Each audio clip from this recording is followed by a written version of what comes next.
ହୁଳହୁଳି ଶବଦରେ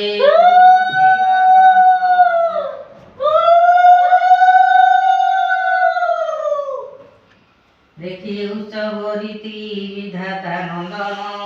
ପଚାରନ୍ତି ପରାଶର ମୁନିଙ୍କୁ ଦନ୍ତ କହ କହ ତପିବର ଏକି ସଚରିତ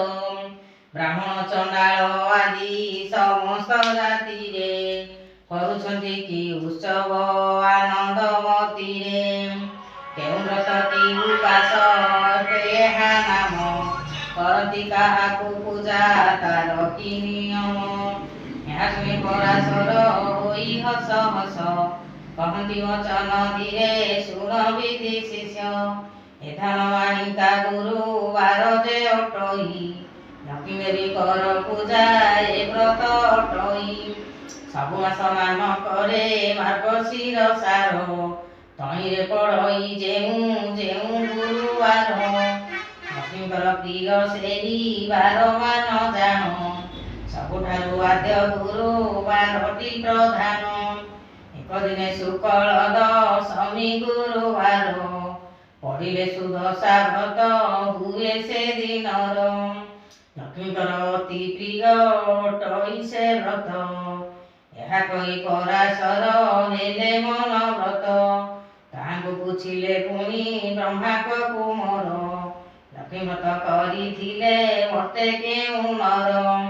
ତହିଁରେ ସେ ଶୁଭ ଫଳ କିସ ଲଭିଅଛି ଲକ୍ଷ୍ମୀ ଦ୍ରୋହୀ ହୋଇ କରି କେ ଦୁଃଖ ପାଇଛି ଏହା ସବୁ ମୋ ଆଗରେ କହ ତପିଶାଣୀ ଶୁଣିବାକୁ ତାହା ଚିତେ ଶ୍ରଦ୍ଧା ଉପୁଜଇ ନାରଦ ବଚନ ଶୁଣି ପରାଶର ମୁନି କହନ୍ତି ହରଷ ଚିତେ ସୁମଧୁର ବାଣୀ ଧନ୍ୟ ହେ ନାରଦ ତୁମ୍ଭେ ପବିତ୍ର ଚରିତ ଲକ୍ଷ୍ମୀମତ କଥାରେ ଯେ ହୋଇଅଛ ରତ କହୁଅଛି ପୁରାତନ କଥା ଅଛି ଯାହା ହୋଇବ ଆନନ୍ଦ ଜାତ ଶୁଣିଲେ ତାହା